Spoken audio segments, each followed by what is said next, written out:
Yeah, I'm going to go ahead and word. Happy Memorial Day. Let's see here. I hope everybody's having a good day so far. Those that are going to be joining the replay and those hopping on later.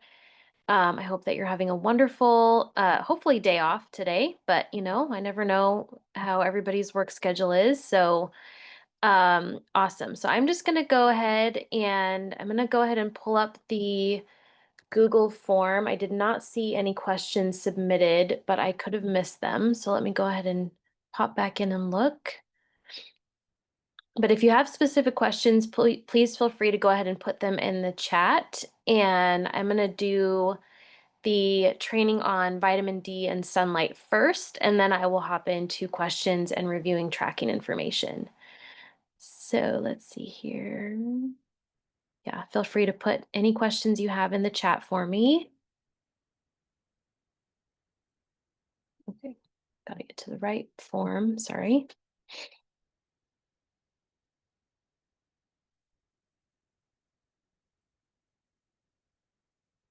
Okay, right.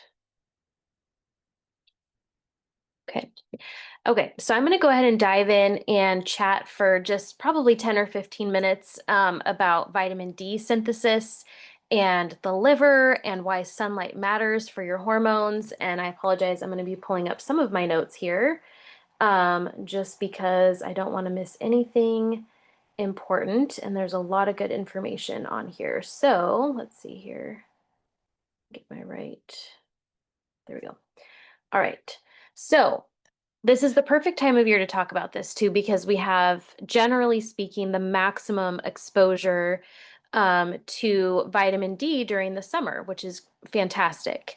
Okay, I'm turning off my notifications here. Okay, and why this matters for your hormones. So we'll talk a little bit about that too. But most people don't actually know that vitamin D is actually synthesized in your skin.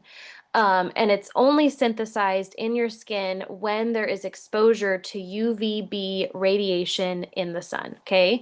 Now, you can actually get vitamin D even when it's cloudy outside. Like today, we've got some low-hanging clouds.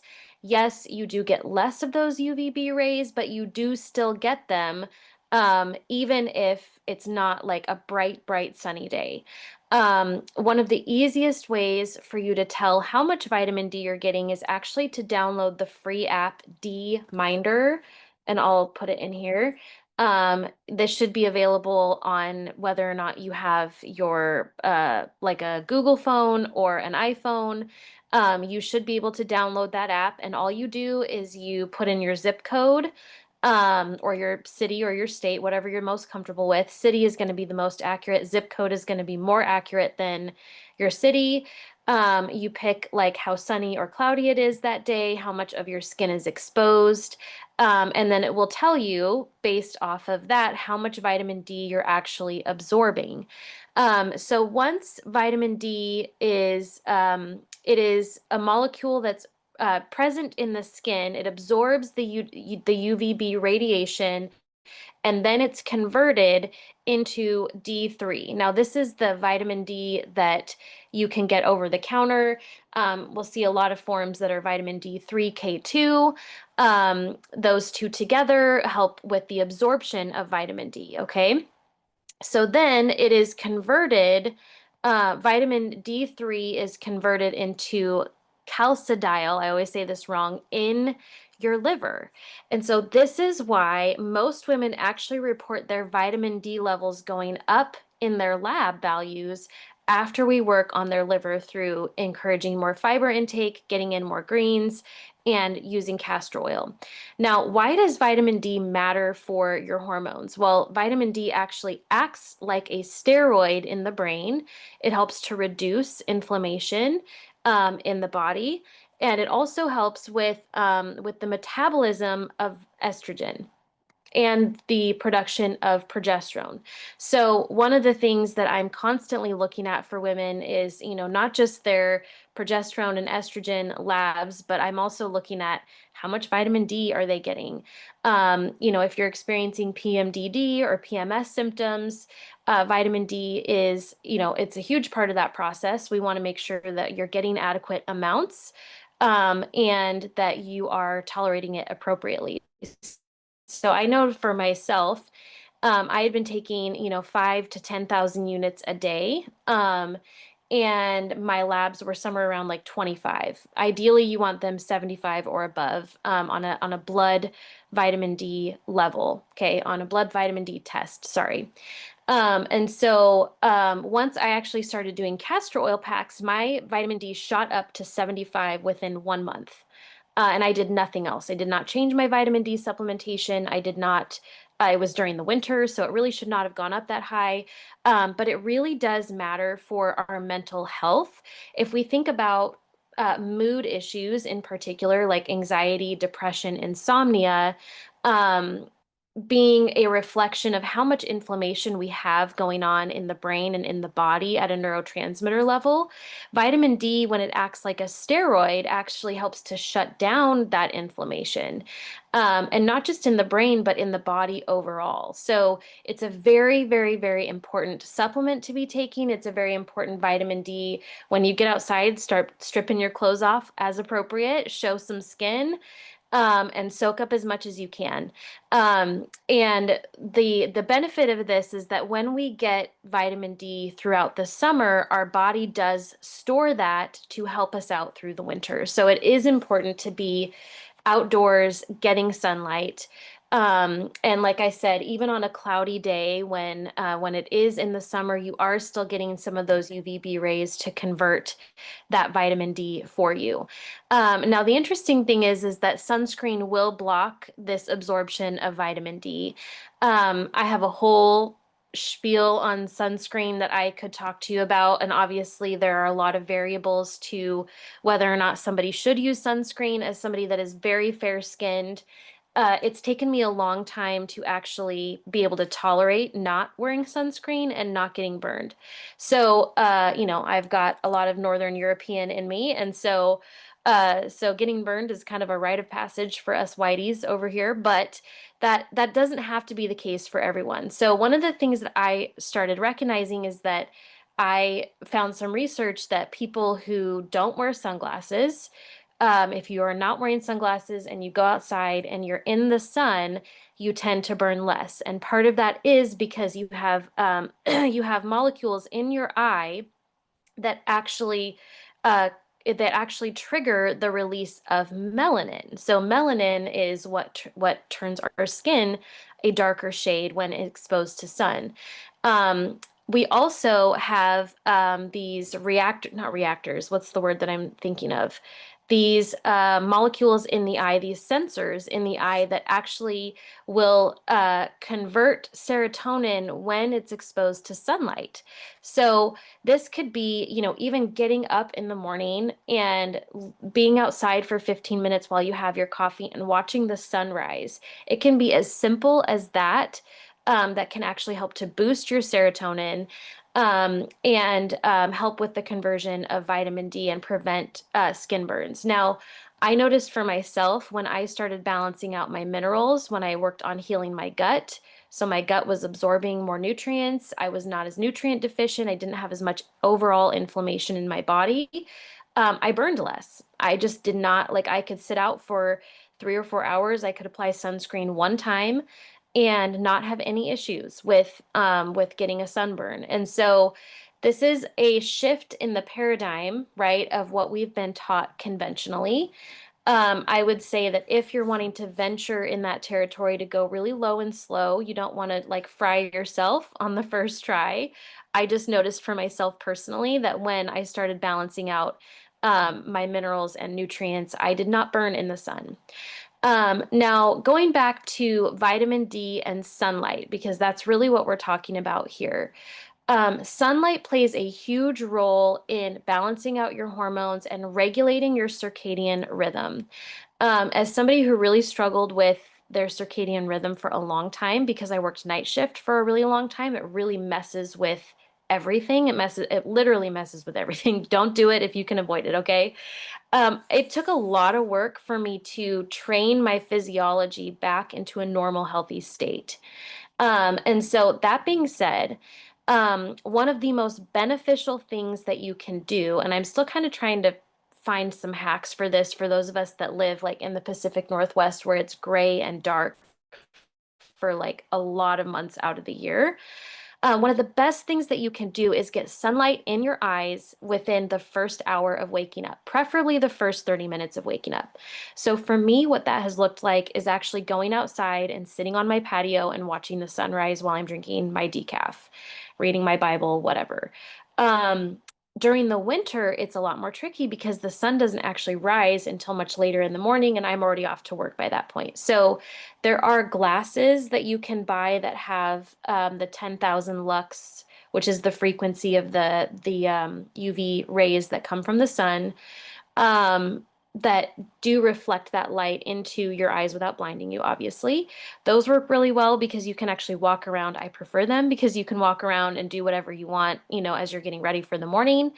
Um, and I also have a sun lamp. So I will, sit and do my morning, quiet time journaling, prayer, whatever, in front of the sun lamp, and that will actually help. So if you're really struggling with sleep issues or mood issues, these are two things that you can do to really help to reset your hormones. This is tricky when you're struggling with insomnia because the last thing you want to do is wake up early and get sunlight, right? That is the last thing that we want to do when we're feeling crappy. However, it is the best thing that we can do because it does start to train your circadian rhythm that, hey, I'm awake right now. My body should be awake. My hormones should be reacting this way, instead of the opposite, where I'm having anxiety and insomnia at nighttime because I didn't get enough sunlight. I didn't get enough light in my eyes to trigger that circadian rhythm. So that can also be extremely helpful in regulating your hormones and balancing out your circadian rhythm so that you do get better sleep at nighttime. Let's see here. There was one other thing that I wanted to talk about. Here. Okay, so the nutshell of nutshells with vitamin D, we get it from sunlight. It is synthesized in your skin. So if you're wearing sunscreen, you're not going to be converting vitamin D.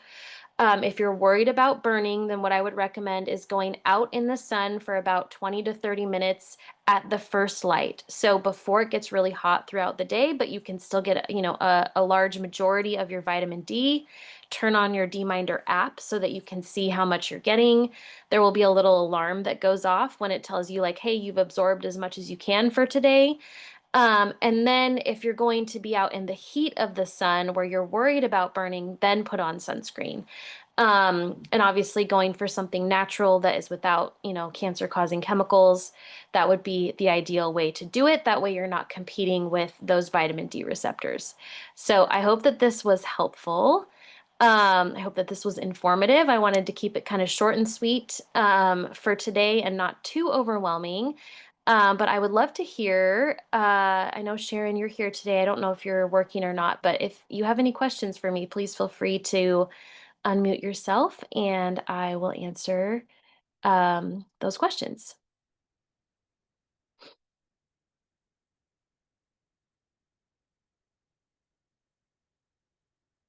I'm trying to think if I have a question right now, about this specifically.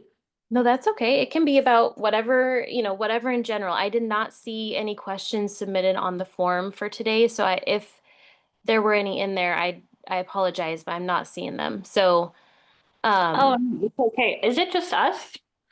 Wow, I yeah, didn't know I don't see anybody else on today. that.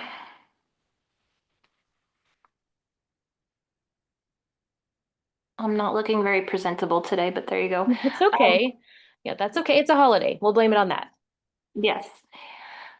I guess I was wondering about hormones in general. Does this program affect other hormones, like the balance of other hormones, or just sex hormones mostly? Like hunger or Um, fullness, like all that? Say that again. I'm sorry, I interrupted you. Like hunger, satiety hormones, like hormones that are deal with other things than reproductive stuff. Like, does it affect that? Oh yeah.